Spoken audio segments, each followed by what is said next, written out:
Assalamualaikum warahmatullahi wabarakatuh. Selamat datang di YouTube channel Visipol UMY. Dan kali ini ada di acara podcast Visipol Update yang mana akan membahas hal-hal terkini bersama dengan Sivitas di Universitas Muhammadiyah Yogyakarta, khususnya di Visipol. Dan hari ini kita bersama dengan satu narasumber yang sangat famous di kalangan mahasiswa, terutama mahasiswa ilmu komunikasi karena penampilan beliau yang luar biasa kece gitu ya. Please welcome Mas Fajar Junaidi. Halo Mas. Halo Mbak Dea, halo rekan-rekan semua pemirsa YouTube channel Visipol UMY yang berbahagia, muda, mendunia. Oke. Apa kabar nih Mas Jun? Alhamdulillah baik dan sehat Mbak Dea. Alhamdulillah, semoga selalu sehat dan selalu baik ya Mas ya. Amin. Oke, hari ini kita akan membahas terkait dengan prospek lulusan ilmu komunikasi di dunia olahraga nih. Gitu, itu adalah satu hal yang sangat menarik ya, karena selama ini yang kita tahu biasanya mahasiswa itu ada di mahasiswa ilmu komunikasi sendiri biasanya ke public relations, broadcasting gitu kan Mas. Nah, kali ini kita akan membahas bagaimana sih prospek lulusan ilmu komunikasi di bidang olahraga. Tapi tunggu dulu, karena ini kan olahraga nih ya. Kita masih hype tentang Piala Dunia, betul? Betul sekali Mbak Dea. Bagaimana nih? Juaranya sesuai dengan tebakan atau bagaimana Mas? Jauh. Oh, oke. Saya itu suka dengan Jerman. Oke. Karena saya dibesarkan di tahun 90-an. Saya lahir tahun 79. Ketika saya pertama kali nonton Piala Dunia di TVRI waktu itu tahun 90, juaranya Jerman Barat. Oke. Maka sejak itu saya punya impresi tinggi terhadap timnas Jerman yang waktu itu mengalahkan Argentina. Oke. Nah, sekarang juaranya ganti Argentina. Dan yang menarik kalau kita nonton penyelenggaraan Piala Dunia dalam perspektif industri media, industri komunikasi, kan dikemas menjadi sesuatu yang spektakel, sesuatu yang sangat menarik. Pengambilan gambarnya dengan puluhan kamera, bahkan offset pun itu bisa dilihat oleh para penonton, oleh audiens dengan teknologi VAR, Video Assistant Referee. Oke, jadi memang sebetulnya sangat banyak ya yang bisa dilakukan oleh mahasiswa ilmu komunikasi ketika nantinya akan bekerja di bidang olahraga. Jadi bisa langsung aja nih Mas Jun. Kira-kira kalau menurut Mas Jun sendiri nih, selain kita masuk ke PR, broadcast gitu, di dunia olahraga sendiri kira-kira prospek pekerjaan lulusan ilmu komunikasi itu seperti apa? Oke, sebelum kita ngomong itu, mari kita lihat nexus. Nexus itu pertemuan ya antara komunikasi dengan olahraga. Oke. Nah, titik pertemuannya adalah bahwa olahraga itu mulanya adalah sesuatu yang sifatnya amatir. Sesuatu yang kita lakukan untuk senang-senang. Tadi pagi saya main basket dengan anak saya di perumahan, itu kan sesuatu yang amatir. Ya kan? Yep. Kita jogging sehari-hari itu sesuatu yang amatir. Yep. Kemudian datanglah revolusi industri. Revolusi industri membawa revolusi baru, yaitu revolusi media. Koran. Penemuan mesin cetak oleh Johannes Gutenberg. Para pemain olahraga diglorifikasi dalam berbagai pemberitaan, bahkan dijadikan headline. Meskipun acap kali dalam industri media di Amerika, pemberitaan olahraga itu dianggap sebagai toy journalism, jurnalisme mainan, karena berada di halaman belakang. Oke. Halaman belakang koran biasanya iya. kan, kalau halaman pertama itu politik, tapi tidak mengurangi signifikansi dan daya tarik olahraga. Karena olahraga itu berkelindan dengan banyak hal. Salah satunya adalah politik. Ketika Argentina juara, pemberitaannya kan di mana-mana dan menjadi headline, ya kan? Betul. Nah, bagaimana ini kemudian membawa prospek bagi mahasiswa komunikasi di masa depan? Jelas bahwasanya olahraga ini dikomodifikasi oleh industri media menjadi sebuah pertunjukan yang menarik. Untuk mengemas pertunjukan itu butuh para profesional di bidang komunikasi. Saya ambil contoh olahraga yang saya suka tonton, sepak bola. Bagi teman-teman public relation, ada jabatan namanya MO, Media Officer. Media Officer itu adalah representasi klub yang menjembatani klub dengan dengan badan liga, operator liga, dengan PSSI, kemudian dengan stakeholder yang lain, dan misalnya dengan media, terutama dengan media. Itu kan sangat lekat dengan mahasiswa public relation. Yep. Kemampuan Misalnya ya kalau habis pertandingan Liga 2, Liga 1 itu selalu ada konferensi pers. Iya, betul. Lah itu kan sangat PR banget. Itu PR. Yang kedua dalam perspektif broadcasting. Tayangan sepak bola maupun olahraga yang lain itu disiarkan langsung. Teknologinya dulu hanya menggunakan terestrial televisi. Betul nggak? Teknologinya sekarang semakin beragam. Adanya aplikasi misalnya, Ya, betul. Mola, Video, RCTI Plus, betul kan? Bisa. FIFA Plus dan sebagainya. Lapangannya menjadi lebih luas, Iya. ya kan? Produksi itu kan pasti melibatkan banyak orang, tidak mungkin tunggal dari produser, kemudian kameramen, switchman, kemudian audioman dan sebagainya. Belum lagi industri turunannya, podcast olahraga, betul kan? Iya, betul. Ya kan, kemampuan announcing skill seperti Mbak Dea. Menguasai announcing skill itu kan wajib bagi mahasiswa komunikasi. Iya. Tantangannya adalah kalau misalnya Anda suka basket misalnya, Anda suka tenis, Anda suka catur misalnya, kuasailah dunia itu agar Anda nanti menjadi announcer, menjadi host yang menguasai isu di bidang itu. Oke. Betul kan, Mbak? Betul. Nah, soft skillnya kan sudah punya, tinggal melengkapi hard skillnya. Nah, satu lagi di advertising. Kita lihat misalnya para olahragawan itu selalu dijadikan apa? Endorser, bintang iklan. Iya. Yang mempacking siapa? Teman-teman di agensi Iya, advert. betul. Belum lagi klub misalnya. Kalau kita lihat contoh ya yang kebetulan saya sukai juga, klub-klub sepak bola. Bisa kita lihat media sosialnya, misalnya klub-klub di Liga 1 di Indonesia itu kan dikemas dengan sangat luar biasa. Mengundang engagement. Kan butuh pekerjaan yang lain, grafis, admin media sosial dan seterusnya. Jadi betapa industri media dan olahraga sebagai sebuah nexus pertemuan itu membuka lapangan kerja yang luar biasa bagi mahasiswa komunikasi. Majunya teknologi digital, streaming itu semakin membuka pintu, open the door bagi mahasiswa komunikasi. Oke, luar biasa ya, pengantarnya saja saya sudah, wah, saya berasa kuliah lagi gitu ya sama Mas Jun. Oke, Mas Jun, kalau saya boleh sedikit bicara nih, Mas Jun itu memang sangat concern ya di dunia sepak bola. Beberapa karya dan tulisan Mas Jun juga terkait dengan sepak bola seperti itu. Tapi Mas Jun pernah dengar nggak sih akhir-akhir ini itu dunia olahraga memang sedang hype. Selain adanya Piala Dunia, beberapa waktu ke belakang itu ada tayangan dari selebriti yang mengemas tenis, tahu dong, yang tiba-tiba tenis itu. Nah itu kan juga salah satunya, mungkin ada campur tangan anak ilmu komunikasi ya di situ. Bagaimana mereka mengemas tayangan itu menjadi fun, begitu. Nah, ini yang paling penting nih bagi teman-teman mahasiswa komunikasi. Bidang pekerjaan komunikasi itu bidang yang sangat open.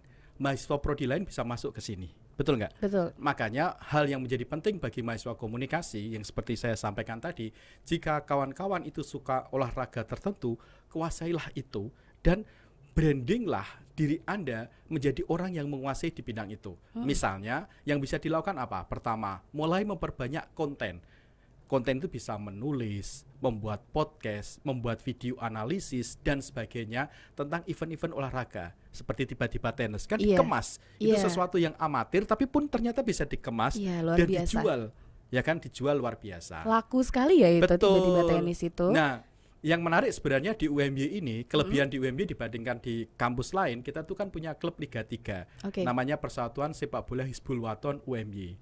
Nah, beberapa teman-teman mahasiswa komunikasi itu magang di sana, di media, tim medianya, menjadi fotografer, menjadi admin media sosial.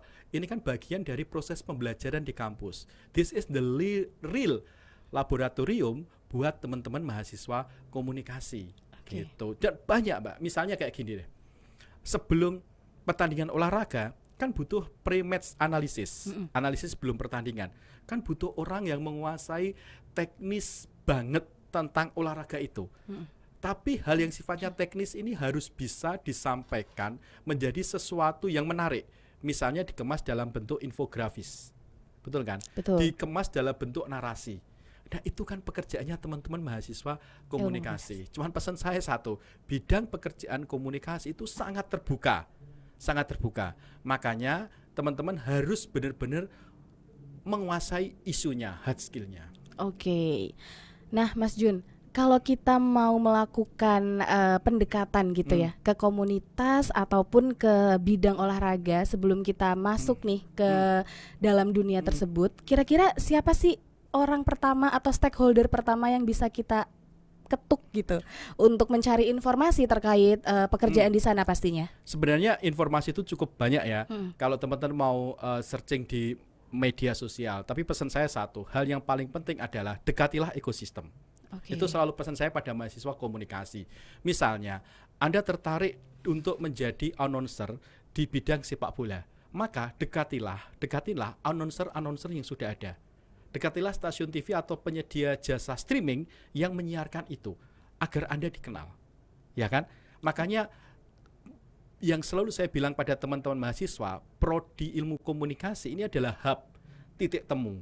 Ya kan, makanya kita sering mengundang praktisi, mengundang industri. Yang sering saya bilang kepada teman-teman mahasiswa yang kami selalu tekankan adalah, misalnya setelah kuliah umum jangan berhenti di situ.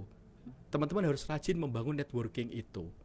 Ya kan? Nah, ini kan kalau kita mengutip Pierre Bourdieu itu sebagai habitus bagi teman-teman mahasiswa ilmu komunikasi. Oke, berarti kita harus dekati ekosistem dulu ya. Kita harus bisa PDKT gitu ya Mas sebelum kita nantinya terjun di bidang olahraga tersebut gitu. Iya, betul. Jadi kata kuncinya adalah kita harus mendekati ekosistemnya. Kita harus, tapi mendekati itu kan bagian dari soft skill. Hard skillnya adalah kita harus menguasai isunya. Kita harus punya portofolio. Ya kan, bagaimana kita melakukan approach pendekatan pada industri, tapi kita tidak punya portofolio. Gitu. Dan setahu saya sudah ada beberapa mahasiswa dan alumni ilmu komunikasi yang bergelut di bidang olahraga, ada yang jadi jurnalis olahraga, ada yang liputan Piala Dunia juga bahkan. Piala Dunia yang kemarin? Yang kemarin, luar dan yang biasa. di Rusia juga. Terus kemudian ada yang jadi fotografer di tim Liga 1 sepak bola Indonesia ini, kemudian ada yang jadi podcaster juga. Nah, ini sebenarnya kan sudah banyak nih teman-teman alumni yang itu bisa menjadi modal bagi teman-teman mahasiswa untuk melakukan membranding dirinya gitu. Oke. Nah, kita coba balik lagi ke era sekarang nih. Sekarang itu olahraga itu kan tidak hanya olahraga murni olahraga ya Mas. Maksudnya seperti tiba-tiba tenis itu kan sport entertainment, betul? Betul. Nah, bagaimana sih tanggapan Mas Jun akan adanya sport entertainment yang justru sekarang malah lebih banyak menggugah ini ya, euforia masyarakat gitu. Mereka jadi lebih melek terhadap olahraga dan lain sebagainya. Nah, ini kan kata kuncinya adalah bagaimana industri komunikasi, industri media profesional sebagai sebuah titik temu nexus dengan olahraga itu bisa mengemas apapun menjadi entertainment. Ya, betul. Sesuatu yang amatir, sesuatu yang profesional selalu dikemas. Mengapa perlu dikemas? Karena mereka butuh pengiklan. Ya kan? Ya. Pengiklan selalu melihat siapa sih audiensnya. Ketika reach audiensnya itu tinggi, maka slot iklannya akan penuh. Ya kan? Ini kan sangat PR banget, sangat advertising banget. Yang mengemaskan sangat broadcasting banget. Betul. Gitu Mbak Dea. Jadi memang media dan olahraga itu tidak bisa dipisah gitu ya Mas. Betul, jadi seperti satu keping mata uang. Iya, dan di situ juga harus ada peran anak komunikasi ya. Itu banyak sekali peran anak komunikasi yang bisa dilakukan di dalam sana. Bener sekali, makanya kalau beberapa teman sudah magang at least di klub Liga 3, kemudian di klub Liga 2, itu bagi saya sesuatu yang sangat menarik, menjadi bagian dari teman-teman mahasiswa berusaha mendekatkan diri dengan industri, begitu. Oke, kalau Mas Jun sendiri sebagai seorang praktisi di dunia komunikasi dan juga sangat concern di sepak bola, kenapa memilih sepak bola di antara banyak sekali olahraga yang lain?